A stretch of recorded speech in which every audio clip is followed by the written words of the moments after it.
Ok. Tercera objeción, uso de las palabras.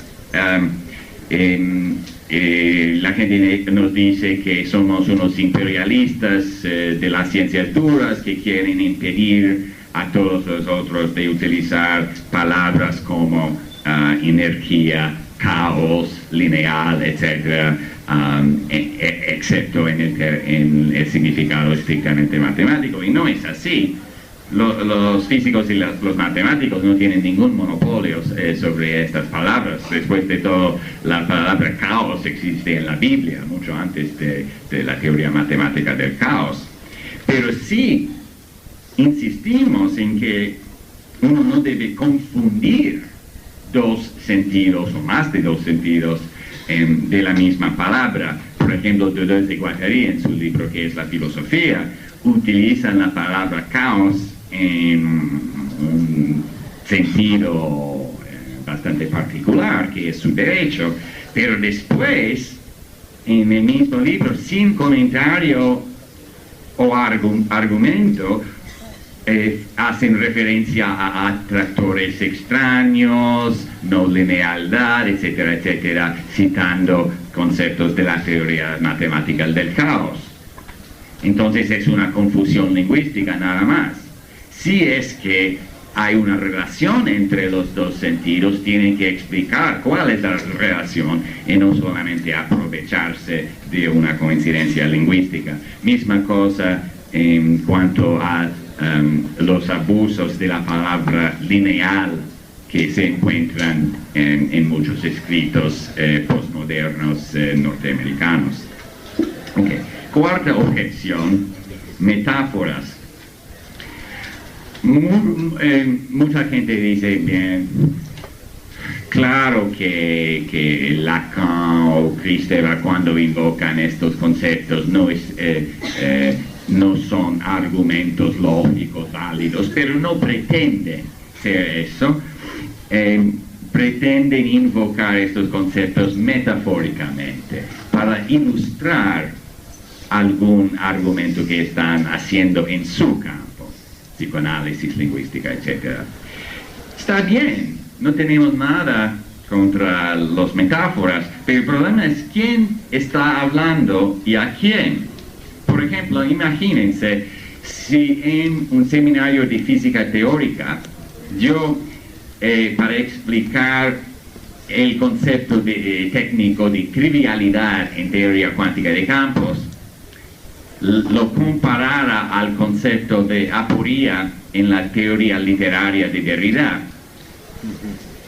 Yo no sé, tal vez esta comparación tenga cierto valor, pero mis auditores físicos se preguntarían con razón qué es el fin de por qué estoy utilizando esta comparación si no es para ilustrar mi propia erudición. ¿Por qué invocar a Derrida para explicar un concepto de física a otros físicos? ¿Por qué invocar la teoría matemática de espacios compactos para explicar un concepto psicoanalítico a otros psicoanalistas?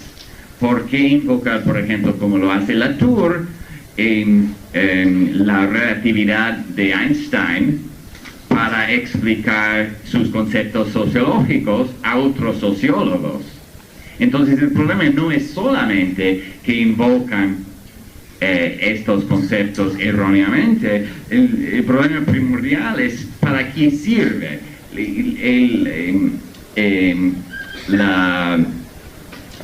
El papel de una metáfora es de aclarar un concepto a su público, un concepto que le es menos familiar, ligándolo a un concepto que le es más familiar y no el contrario. Además, en algunos casos estos autores niegan explícitamente que se trate de meras metáforas o analogías.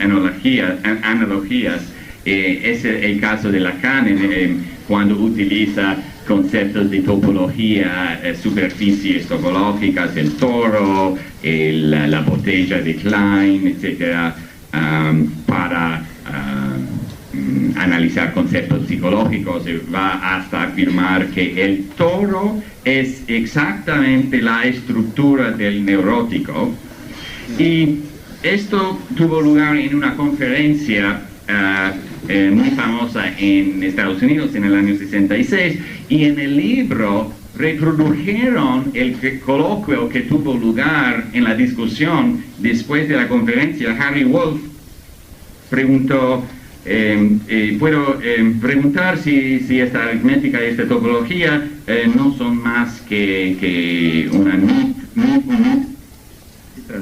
un mito o una analogía para explicar la vida de la mente, del espíritu.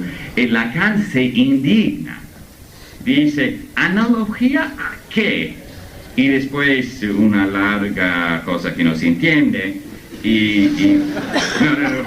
el problema es que en parte no se entiende. Okay, estoy traduciendo al momento, pero ese designa algo que se puede escribir exactamente como SS.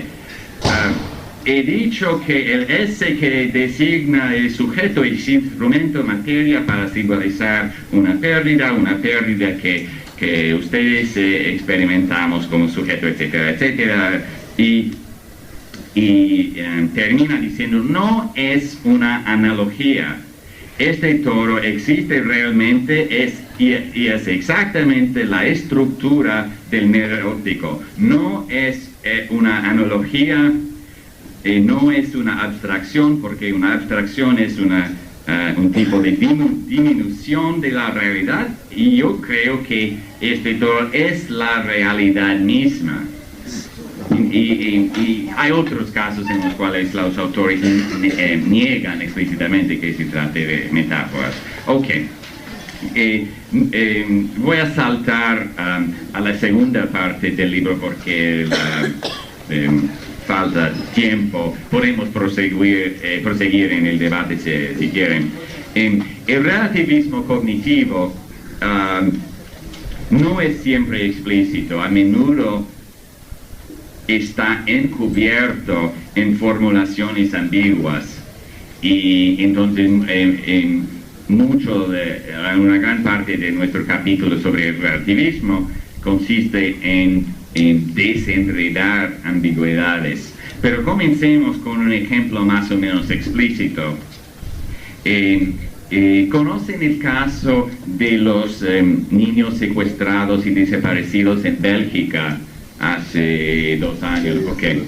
Y como saben, hubo una gran incompetencia de parte de la policía y una indignación pública, y entonces se montó una comisión parlamentaria para averiguar los errores cometidos durante la investigación, y en cierto momento hubo una confrontación espectacular entre un policía y una juez a propósito de la cuestión si un cierto dossier había sido transmitido por el policía a la juez. El policía afirmó haber transmitido el dossier y la juez niega haberlo recibido. ¿Okay? Obviamente no hay contradicción necesaria, porque es posible que el dossier haya sido transmitido y que se perdió en tránsito, pero descartando esa posibilidad, que de todas formas es una cuestión de hechos bien definida, lo que pasó es que hubo una confrontación delante de la comisión emitida por televisión, y al día siguiente uno de los más importantes diarios belgas, Le Soir, pregunta a un antropólogo de la comunicación de la Universidad de Liège, pregunta: las confrontaciones estaban estimuladas por una búsqueda casi última de la verdad. ¿La verdad existe? Respuesta. Antropológicamente, hay solamente verdades parciales compartidas por un número más o menos grande de personas, un grupo, una familia, una empresa. No existe verdad trascendente. No creo entonces que la juez Dutreuil o el policía Lesage escondan algo. Los dos dicen su verdad.